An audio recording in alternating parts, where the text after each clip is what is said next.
quero me ligar a você, sentir o teu abraço até amanhecer. Hoje eu não te largo, eu vim só pra te ver. Então vem comigo, amor, pra ver o sol nascer. Olá, tudo bom com vocês? Essa é a terceira e última parte da nossa retrospectiva.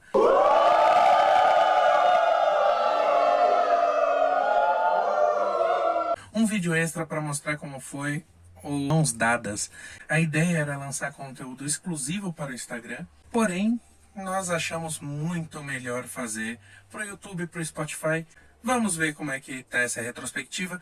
Tiveram muitas conversas muito boas. A ideia do Mãos Dadas era trazer pessoas que auxiliavam, ajudavam outras pessoas que tinham alguma dificuldade por conta desse momento conturbado que nós estamos vivendo.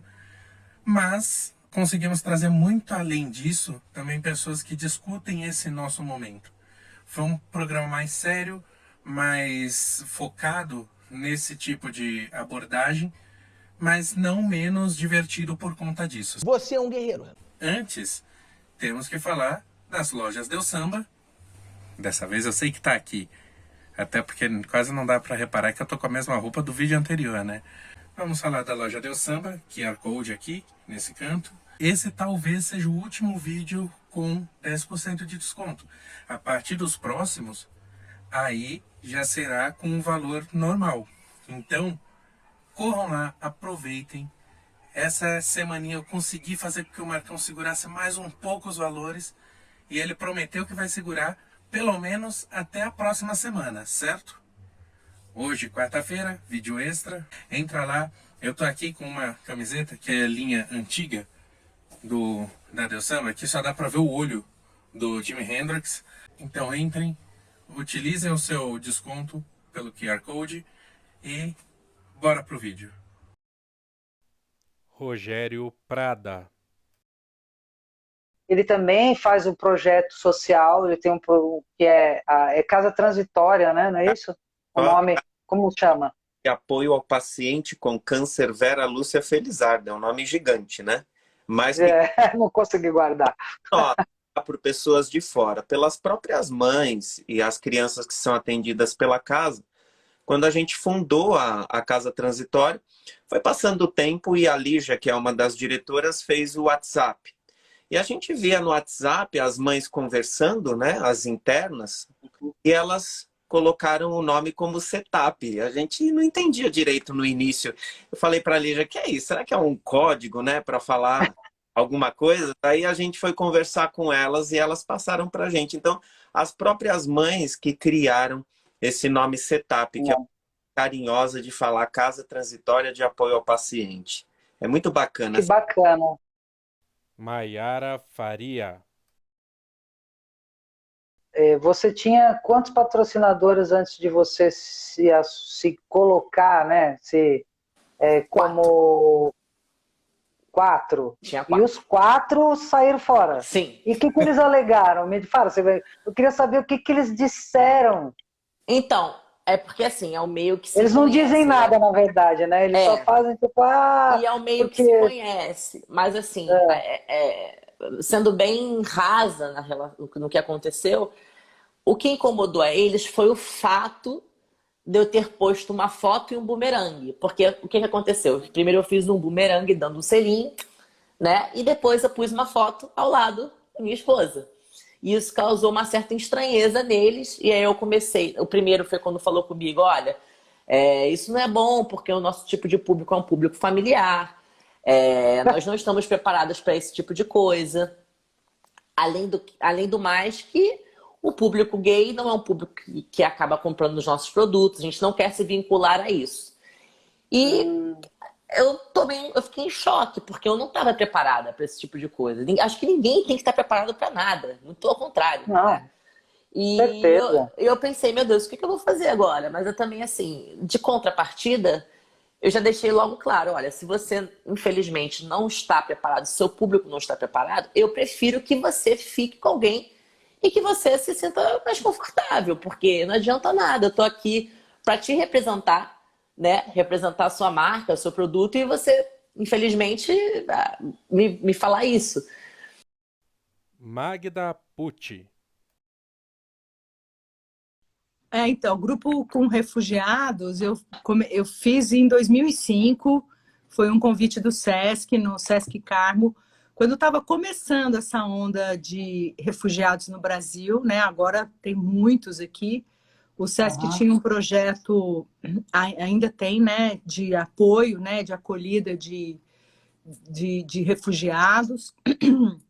E aí me convidaram para fazer um trabalho de música com eles. Então, eu e o Carlinhos Antunes, que é um multi-instrumentista, que tem um trabalho lindíssimo, e é diretor da Orquestra Refúgio agora, faz um projeto lindo também com os refugiados, e o Luiz Kinugawa, que é um músico que é o parceiro da a Fanta Konatê, que é uma cantora e bailarina da Guiné-Conakry, e eu já conheci o trabalho dele, então a gente formou esse trio para fazer a direção musical desse grupo, que era formado por brasileiros e refugiados. Tinha gente dos Camarões, do Congo, de Angola, Moçambique, de vários lugares, alguns países também da América Latina, alguns bolivianos e tal, mas a maioria eram africanos.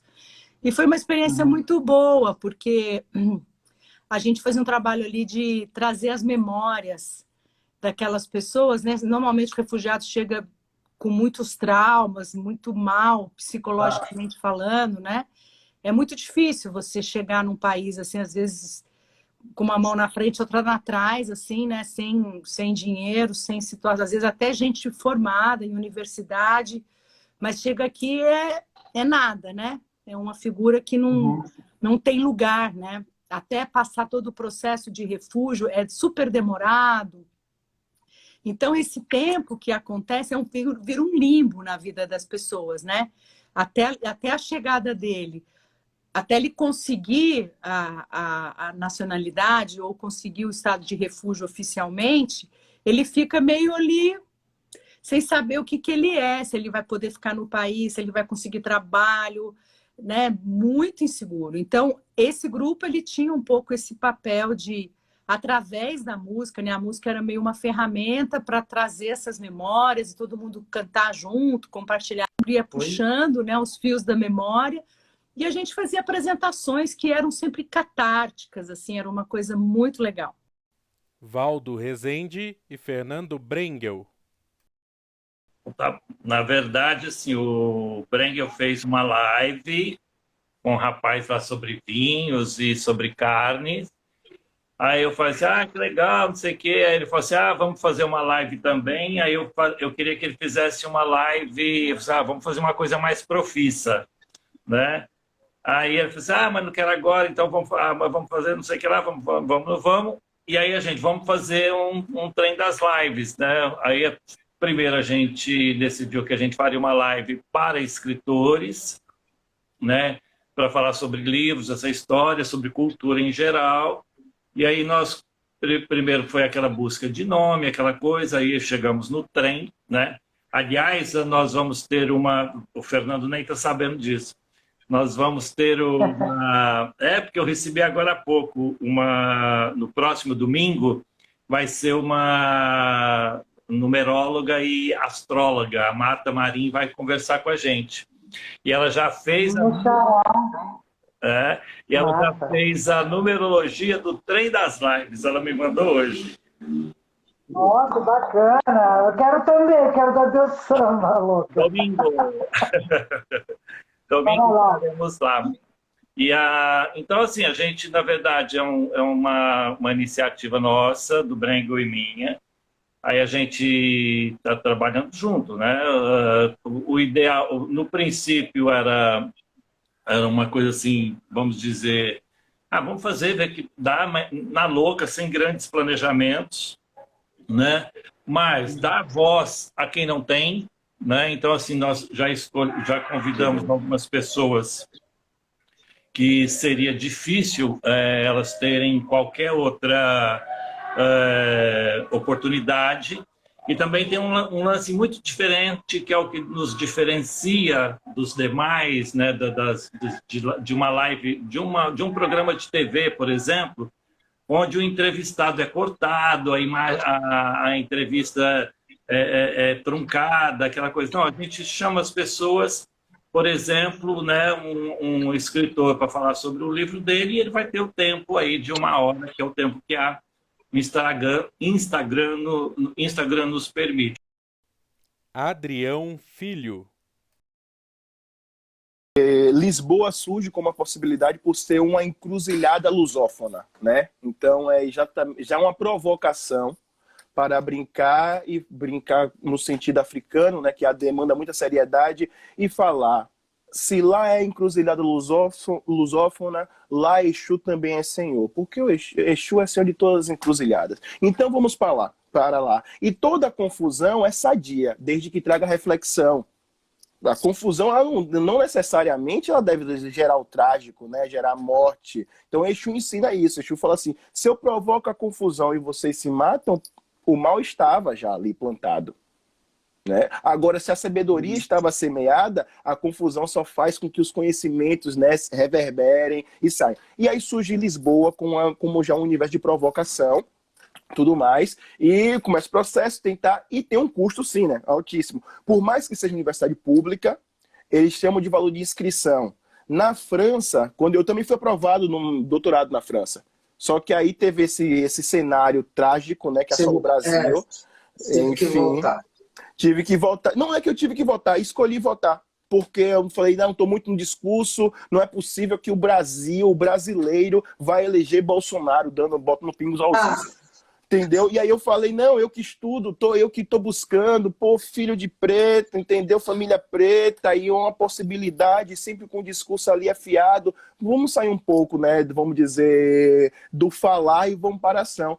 Foi triste porque, de fato, cheguei em um país que, independente da polarização, mas que o mal, o perverso, o pervertido, como eu costumo dizer, está latente, né? E depois estourou completamente. E não mudei, a ação ficou meio que ali, né?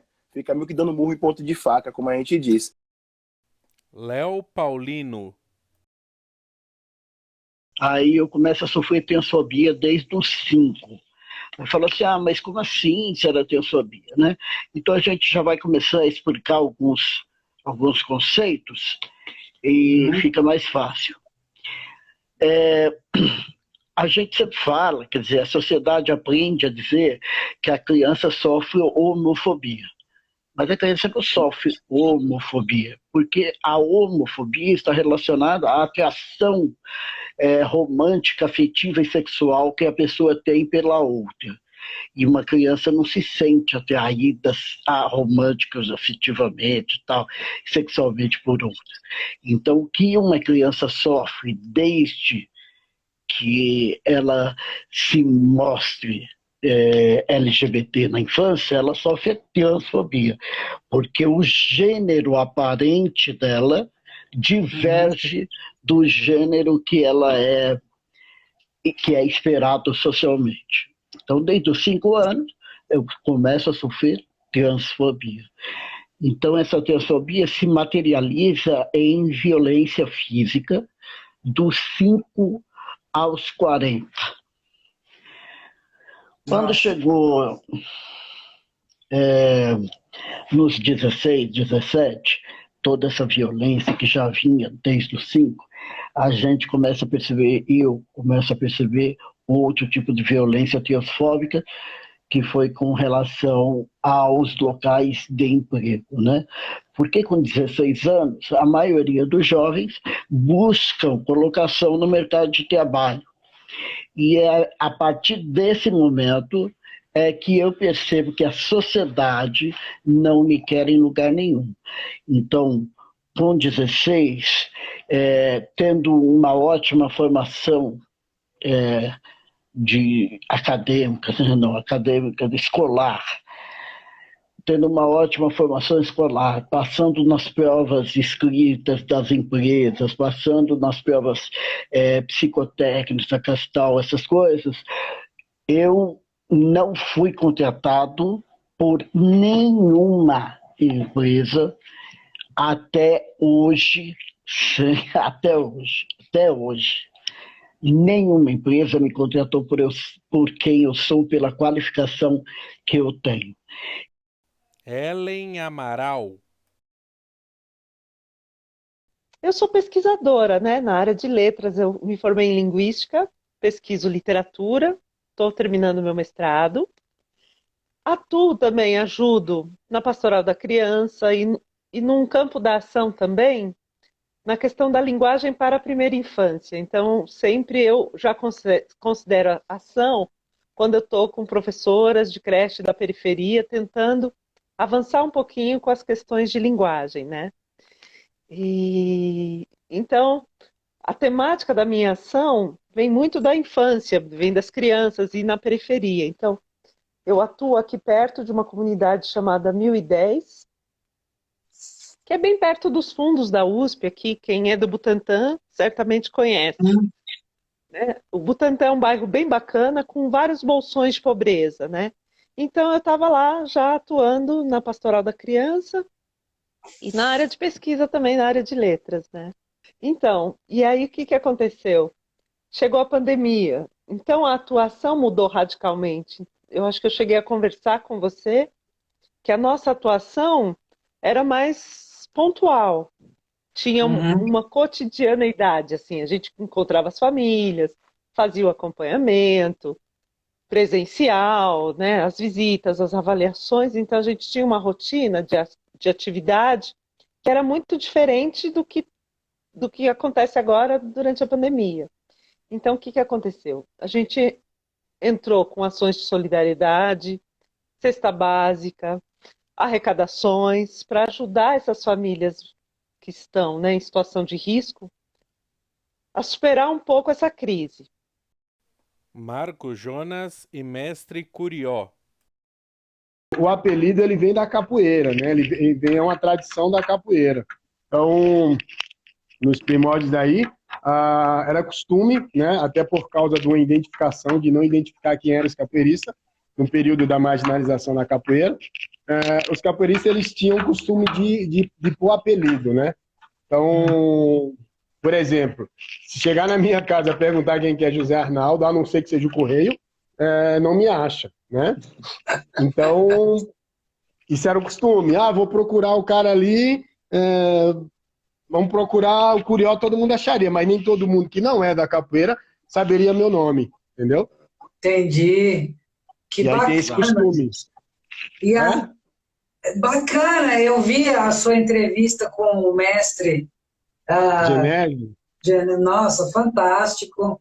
Esse universo da capoeira, eu acho é tão Brasil, né? É tão aquela coisa. Muito legal, eu acho né? muito bom, muito bom. Genésio Meio Quilo é um amigo que eu ganhei esse ano, praticamente, né? Um mestre aí conhecido mundialmente, aluno de mestre Pastinha, né? E aí calhou da gente se conhecer, a gente tem uma amizade muito legal. E essa semana ele me mandou um presente aí, um livro, que inclusive ele também ajudou aí a fazer, a diagramar, todas essas coisas aí, e a gente está sempre em contato.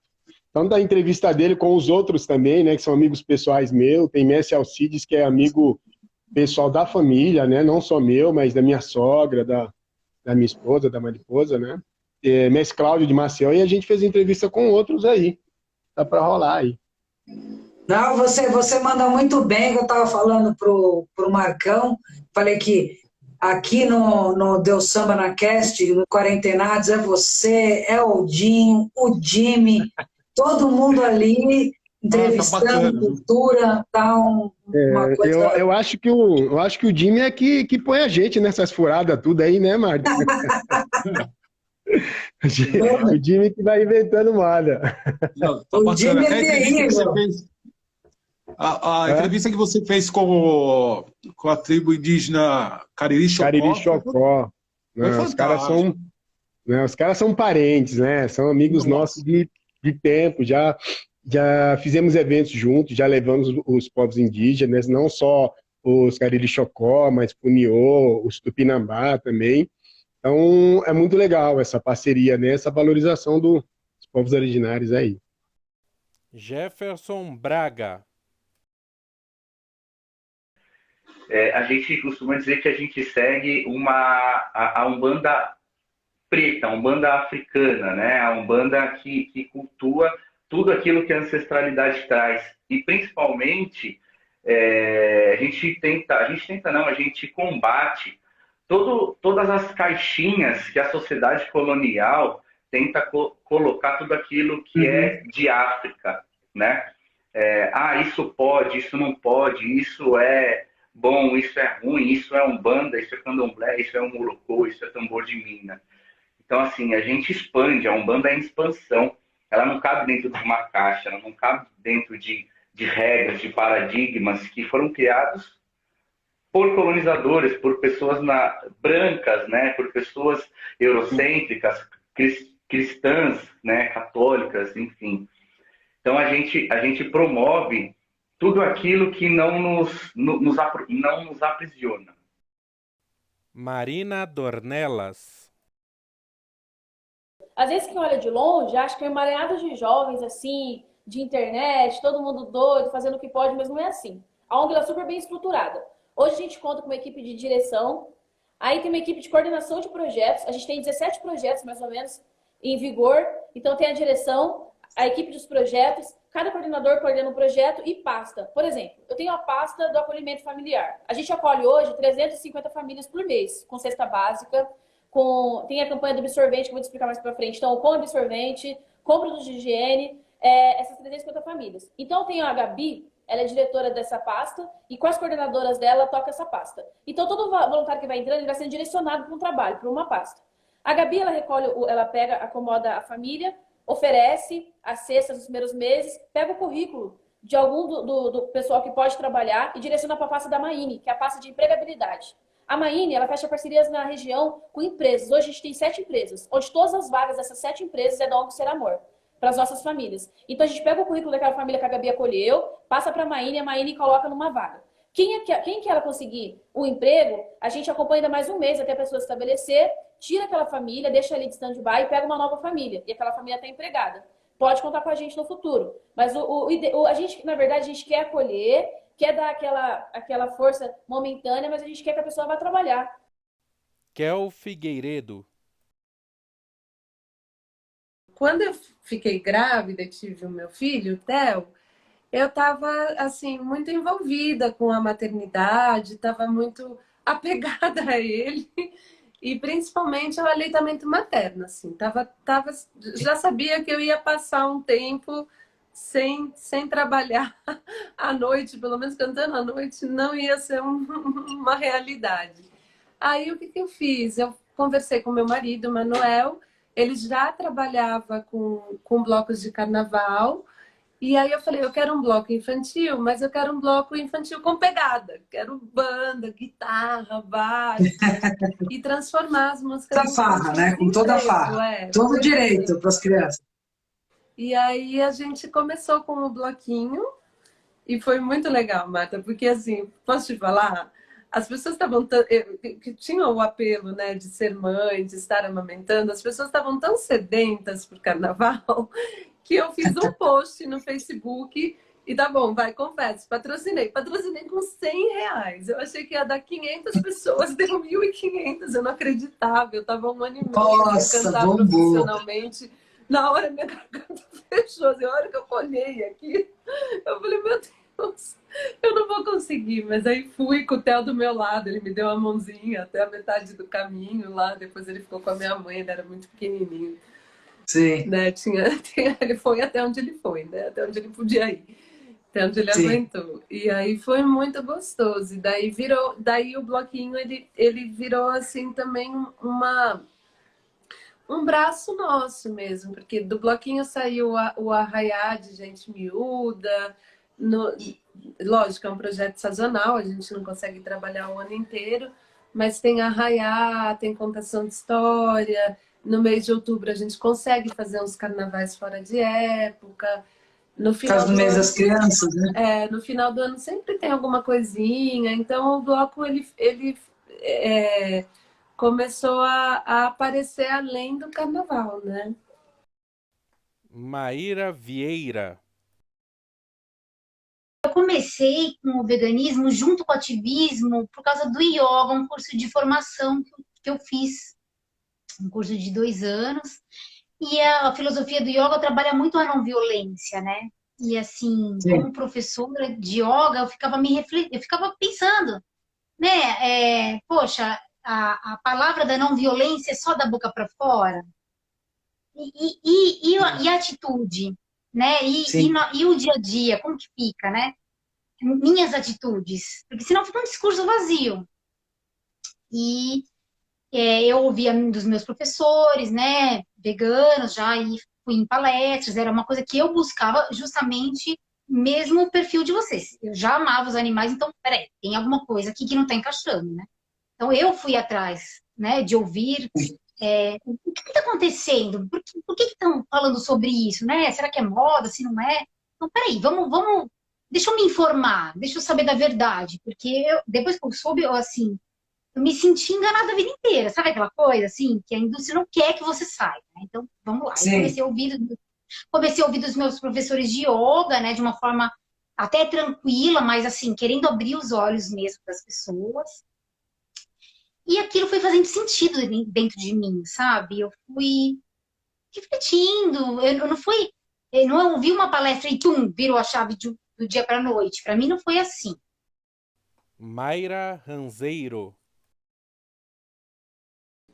Bom, com 11 anos eu comecei a jogar, daí com 15 anos eu fui a primeira negra campeã de tênis de mesa do Brasil, né? E daí 15 anos depois, com 30 anos, eu fui de novo campeã brasileira, melhor do ano, e terminei o ano de 2017 como primeira do ranking, como tu falou. E aí eu falei assim, eu já tinha 30 anos, já tava também, já não tava mais na seleção. Nossa, já estava velha, né? Velhinha. Você velhinha. fala como se tivesse esse negócio assim, super nova ainda. Ai, 30 anos, nossa. Trintei. Não, mas daí eu falei assim, agora é o momento de escrever o livro, sabe? Aí eu escrevi o livro Mayra Alegre Campeã. Então, na verdade, não é que é tudo junto, né? Tiveram momentos mais intensos de cada coisa, assim. E aí eu consegui, daí eu escrevi o livro Mayra Alegre Campeã, e hoje continuo com o livro, né? Fazendo eventos também do livro e tal. Tive um momento mais intenso de musicista, entendeu? Então, tudo teve, assim, um momento. E agora eu meio que administro meio que tudo. Jimmy Borba.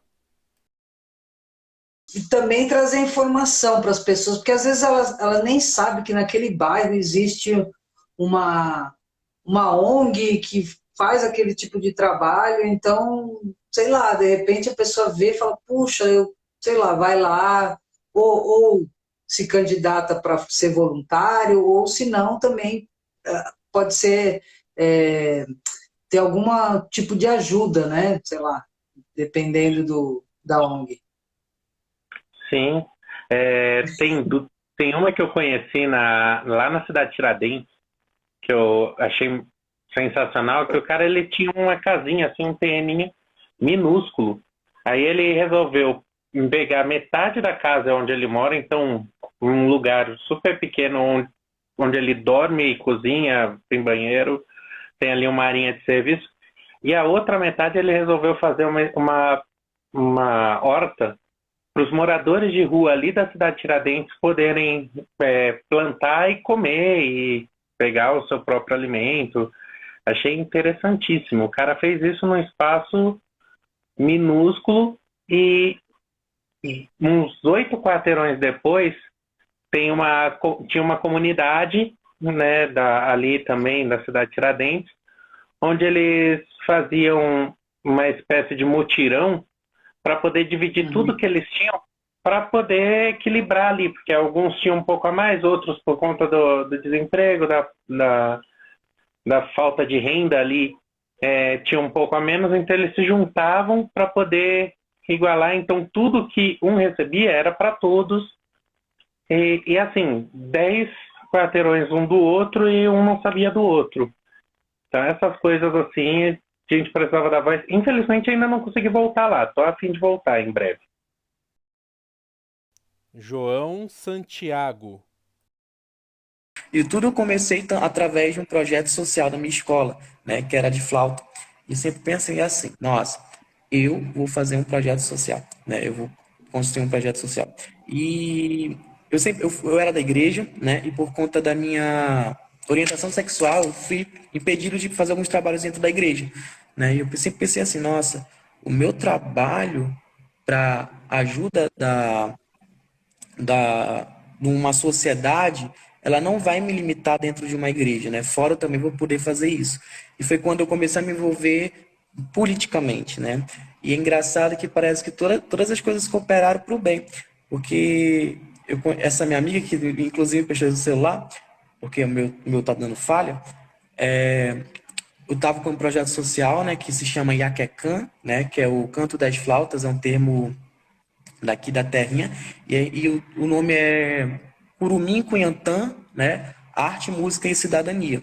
E eu estava com esse projeto, ela falou assim, João, é o seguinte, eu tenho um local. E esse projeto agora é uma parceria da Casa Florescer, né, que é um instituto aqui de Manaus, com o IAGE, que é um Instituto de Articulação de Jovens e Adolescentes. Né? A gente está com um pouquinho de tempo, eu acho que mais 3 semanas e 4 semanas que a gente está trabalhando com as crianças. E é muito gostoso, é muito bom, né? Porque são crianças assim de baixa renda. Eu sempre falo, olha, eu quero esse projeto, não um projeto objetivo, mas um projeto de intervenção, porque eu quero acompanhar essas crianças até onde elas chegarem numa universidade pública, sabe? Até onde elas conseguirem ter um pensamento crítico, até elas conseguirem se expressar. E eu até penso assim, nossa, vai ser mais legal ainda se eu ver essas crianças seguindo realmente a educação artística, né? A arte e tudo mais. Mas está sendo bem legal esse projeto. A gente está arrecadando doações, é um projeto social, né? Então, como todo projeto social precisa de ajuda, mas as forças maiores realmente estão tomando conta disso. O poder celestial está realmente tomando conta disso, porque tudo que falta, do nada aparece. É realmente como se eu vou dormir aqui esperando, mas eu sei que, e de certeza aparecem as coisas, né? As flautas foram doadas, né? Alimentação, passagem dos ajudantes. Então é muito gostoso, é muito legal de trabalhar com isso, né? Esse projeto que há muito tempo foi um sonho, né? E a gente está conseguindo pôr em prática. Sociedade da Mulher Guerreira. Sociedade da Mulher Guerreira, nós estamos abertos para qualquer pessoa, independente de raça, gênero, religião, nós estamos abertos para o público.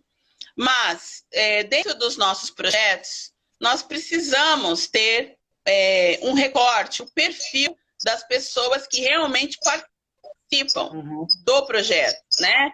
Porque quando a gente leva o projeto, a gente tem que fazer relatórios, gráficos, o impacto desse projeto para esse público, né? Porque nos perguntam quantas pessoas pretas, quantas pessoas estrangeiras, quantos homens, quantas mulheres, quantas crianças, né? Eles nos fazem várias perguntas que só as fichas, só os cadastros e a retroalimentação desse cadastro, acompanhado pela nossa assistente social, pela nossa psicóloga, por mim, que faço a gestão, temos como responder o impacto desse trabalho, né? Então, hoje nós temos cadastrados efetivamente que a gente trabalha, contando por cabeça, assim, mulher que respondeu esse cadastro, não estou contando que ficha também tem o marido, filhos e etc. Só mulheres, a gente tem, em média, 100 mulheres cadastradas, né? Então, se você for somar em números, esse número triplica, porque as famílias de periferia, elas são muito numerosas, né? As mulheres, isso é uma percepção, as mulheres têm muitos filhos, e esses filhos nem sempre são crianças, às vezes os filhos são adultos também, e moram ali, né? Então, quando a gente faz o projeto, a gente analisa isso, né? Então, através dessas fichas, a gente faz as rodas de conversa. Por exemplo, nós estamos nesse momento trabalhando com o tema autoestima. Por quê? Porque nesse tempo de pandemia, todo mundo pirou, né? Pirou. Ficou enclausurado lá, nós trancado e engordamos um pouquinho, né? Porque tinha que ficar fechada. Delícia.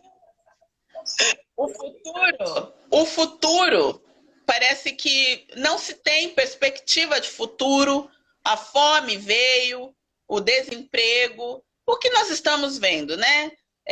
Não sabemos o que vai acontecer, então, assim, hoje a gente está tentando, e é difícil, viu? A gente conseguir colocar as mulheres para conversar, porque elas não querem, não entendem que isso vai ser bom, elas falarem, elas desabafarem, né?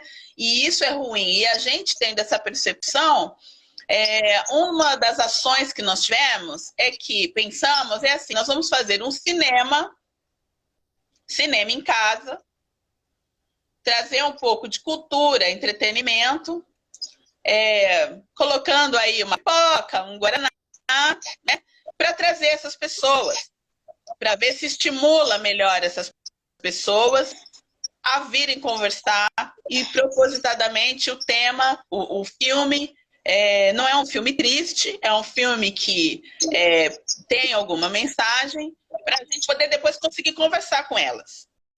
Professor Luiz. São questões que sempre incomodaram, né, no processo educacional, no modelo escolar que a gente tem, etc. Mas nessa pandemia, chegou num ponto assim que ficou insustentável, sabe? Eu falei, não, eu prefiro ser boicotado, ser mandado embora e ficar nessa luta com as crianças, porque assim, o que a gente fala não é nada demais, não é a revolução, não é nada, não, é o que está nas leis e que simplesmente é completamente ignorado pelo sistema educacional. E, sabe, isso é lamentável demais, demais, demais. O tanto de pressão e responsabilização em cima dessas crianças num momento onde, assim, ninguém tem preparo para um ensino à distância nesse país aqui. Nunca foi um tipo de ensino autorizado, nunca, os professores a gente mal tem treinamento para lidar com as crianças e com o emocional deles no presencial. O que dirá num momento de distanciamento social que, pelo menos, a nossa geração nunca viveu no país. Sim. Nunca tinha passado por isso. Então, realmente, assim, me chocou, me machucou, sabe? Eu falei, não, a gente precisa, como professores, sabe? A gente precisa bater de frente e falar, não, gente, não é assim, não pode ser assim. Porque senão perde mais ainda o sentido educacional que já está perdido há anos, a gente sabe disso. Ninguém odeia a escola porque é rebelde, porque é revoltado. Não, é porque a escola não faz sentido. Do jeito que ela não faz sentido. Então, aí acabei viralizando, né? A molecada tava tão precisando de um amparo, de um carinho, que eu acabei, eu sempre tive rede social com, 600 seguidores. Eu sempre fui invisível aqui. E, hoje eu olho pro TikTok, aí a gente tá quase batendo 1.200.000 pessoas. É muita gente, eu fico inconformado. A galera, eu falava assim antigamente, a galera... esses influencers não respondem os fãs. Que sacanagem. Gente, é 200 mensagens por dia. Você não dá conta. Ou você para tudo ao seu redor para fazer isso, ou você não dá conta. E ainda mais quando a gente está prestando um auxílio, né? Aí você já viu, né? A gente acaba sendo sempre o porto seguro das pessoas. Aonde que elas vão buscar informação, onde elas vão buscar o auxílio. E isso é cansativo fisicamente, emocionalmente, principalmente com os relatos que a gente escuta. Mas eu não me arrependo, não. Eu tô feliz com tudo isso que tá acontecendo. Foi uma mudança muito boa. Kaila Dias.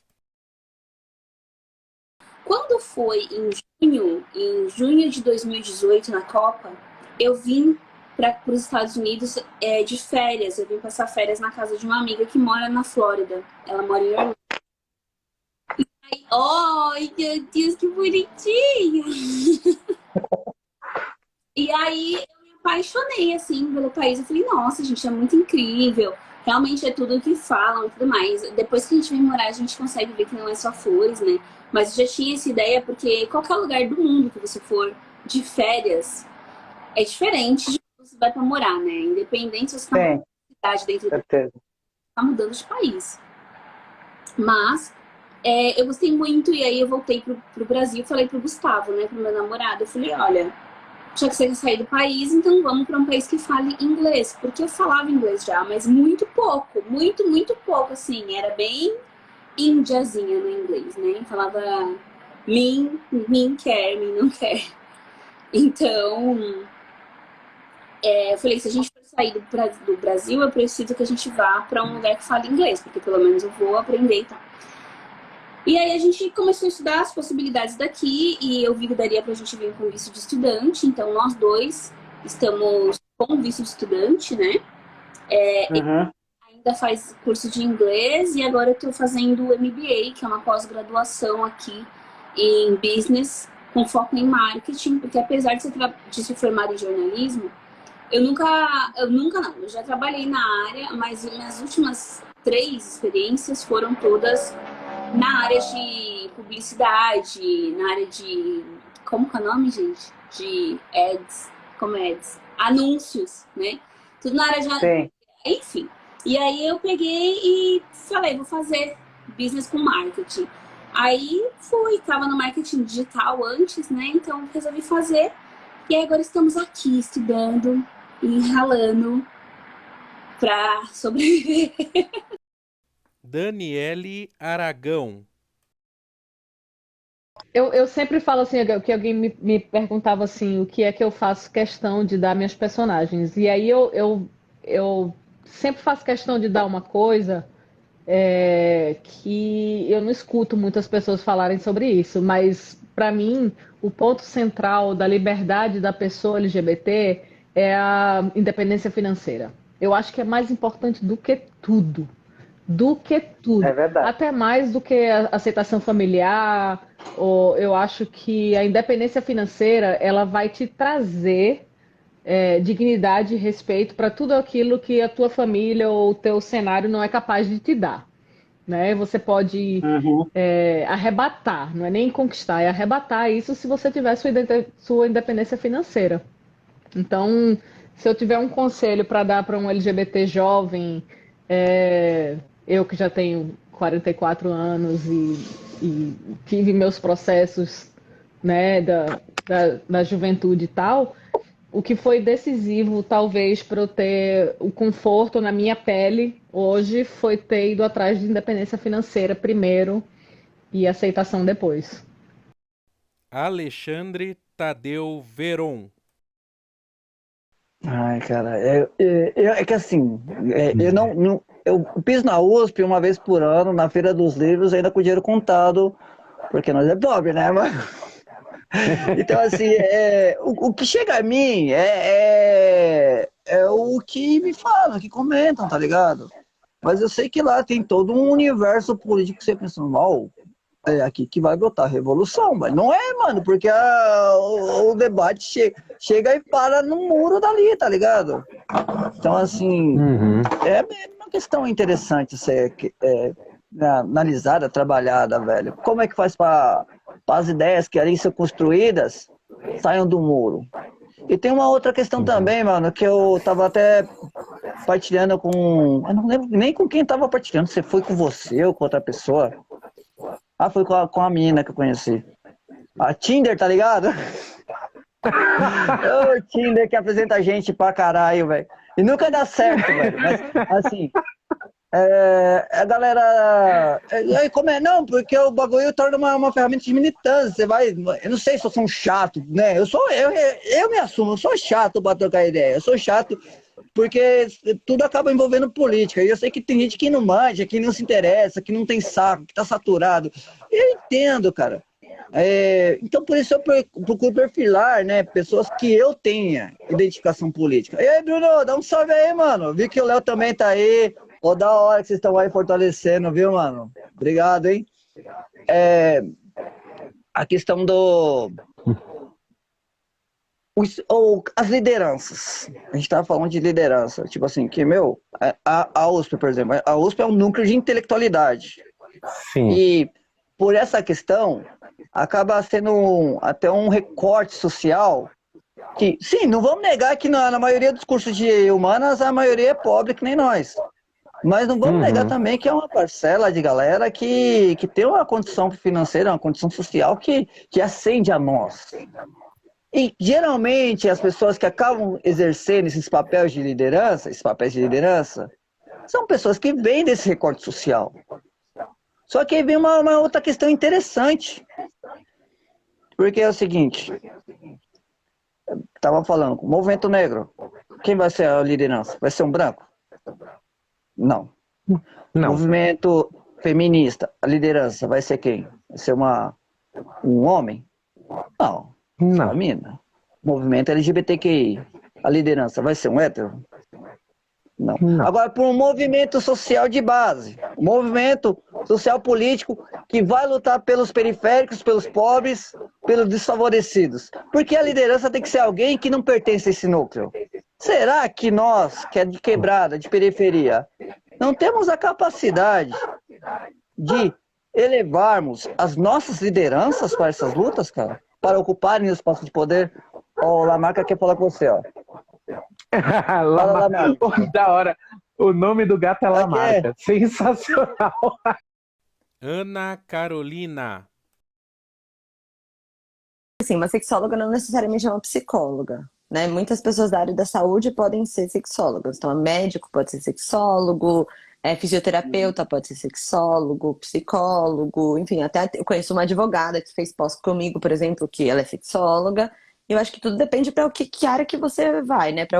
Qual que você precisa, o que você realmente precisa, né? Então, por exemplo, você foi numa ginecologista, né? Mulher, no caso das mulheres, né? Foi numa ginecologista e aí relata, por exemplo, que tá com falta de libido, que a libido tá baixa, que não tá conseguindo acompanhar, ou então que não tá conseguindo transar com o parceiro, ou com a parceira, ou qualquer coisa de gênero, e aí faz um monte de exame e descarta causas, assim, fisiológicas, né? Aí, normalmente, a própria ginecologista encaminha. Agora, por exemplo, eu tô com dor para ter penetração, por exemplo, dor para ter relação. Normalmente passa comigo também, né, como psicóloga, mas aí eu acabo encaminhando para alguma colega, por exemplo, que é fisioterapeuta pélvica, porque provavelmente é alguma questão muscular ali, alguma coisa que tá incomodando, pode ser também algum trauma, alguma coisa assim que tá acontecendo. Então aí a gente acompanha e vai acompanhando. Mas como eu sou psicóloga também, né, antes de ser sexóloga, acaba que, se você for pensar numa sessão de terapia, em algum momento entra na questão da sexualidade, né? Então, em algum momento, a gente entra como sexóloga aí também nas sessões. Mariana Campos. Tem uma charge da Mafalda, eu não adoro Mafalda. Tem uma charge da Mafalda que diz assim: a dor que dói mais é a dor que dói em mim, né? Então, muito difícil nesse contexto que a gente está, a pessoa fazendo citação vai citar Mafalda, mas tá bom, tem. Mas é muito difícil nesse momento que a gente está mensurar o tamanho da dor das pessoas, né? Eu tô horrorizada andando por São Paulo, horrorizada. São Paulo tá uma miséria a céu aberto, né? Se a gente parar para prestar atenção, e não precisa ir longe, não. Aqui, eu moro no Butantã, né? Moro no Bom Figlioli. A gente vai ali para trás da USP, a quantidade de famílias inteiras morando em barracas de acampamento, né? Na rua, com crianças, com seus animais de estimação, comendo de lata a querosene, né? Um fogãozinho a querosene. É uma coisa muito assustadora. Então, a miséria, a degradação, a falta de respeito, né? A gente viu um aumento brutal na violência doméstica, na violência contra a mulher, na violência contra a criança e o adolescente, a LGBTfobia, que já é uma situação que a gente enfrenta há muito tempo, mas que nesse momento parece que quem saiu do armário foi o direito de agredir o outro, né? Enfim, o racismo. Então é muito difícil a gente dizer quem mais sofre num momento de ruptura mesmo, com questões muito essenciais, né? Então, mas eu acho que a adolescência sofre porque a adolescência, primeiro, que ela é muito intensa. Tudo na adolescência é muito intenso, né? A dor e o amor são extremamente intensos na adolescência. E é para ser mesmo, Agora, é o futuro deles que a gente está questionando, né? Se a gente parar para pensar nas escolas, o que aconteceu com a educação no Brasil? A educação no Brasil parou. Tirando as escolas privadas, que são pouquíssimas, que conseguiram manter ensino online, que conseguiram manter professores com equipamentos para trabalhar. Aliás, os professores investiram tremendamente na pandemia para conseguir trabalhar, né? Muito mais até do que as escolas.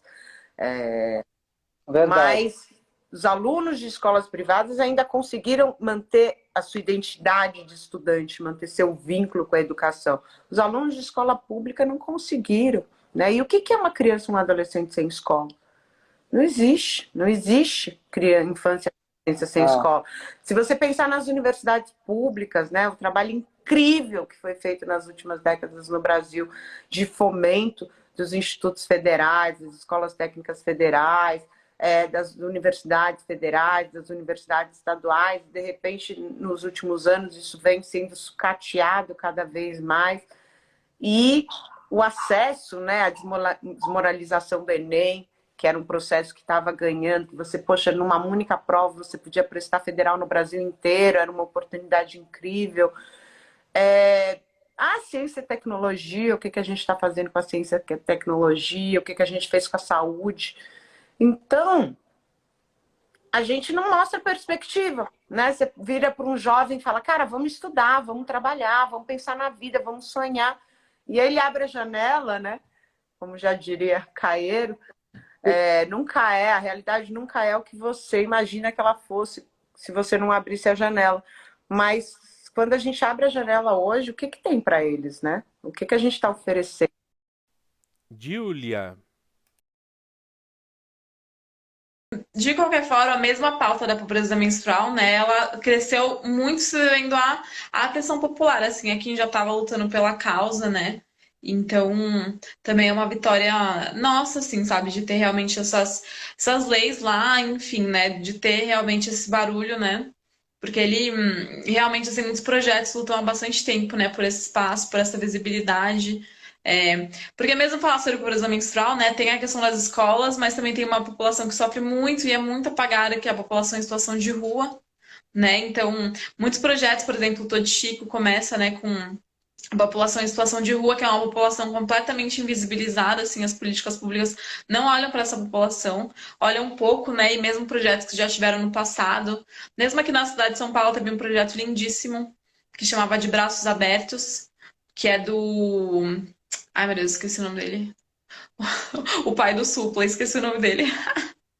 O Suplicy. O Suplicy, exato. Era um projeto dele, um programa dele, que foi acabado, né, no governo Prefeitura João Dória. Quando ele veio, né, ele fechou esse programa. É por isso que eu falo, pra quê, gente? Por que faz isso? Exato. Mas, assim, e é uma população muito invisibilizada e grande parte do público, né, também é a população em situação de rua, né? Então a gente não pode só pensar nas escolas, né? E esquecer que parte dessa população não está nas escolas. E tem outras necessidades, por exemplo, não tem acesso a banheiro, né? A um espaço público, não consegue usar, por exemplo, absorvente externo com abas, tem que ser o interno, porque as pessoas muitas vezes não têm calcinha para usar. Então, assim, né? É preciso também abrir o olhar, né? Entender a pobreza menstrual na magnitude e na complexidade que ela tem, porque é complexo, né? Importantíssimo. Quem acompanhou a Deus Samba na Cast pelo Instagram, o programa Mãos Dadas, deve ter se perguntado, mas cadê o último programa, aquele de despedida? Pois é, esse a gente colocou agora no final. Último episódio. Então é isso. Bom, gente, beijo para todos, obrigada por vocês estarem aqui. Jimmy, tamo junto. Beijo para você. Tamo junto. Beijo, fui. Fui. Acabou! Quero me ligar a você, sentir o teu abraço até amanhecer.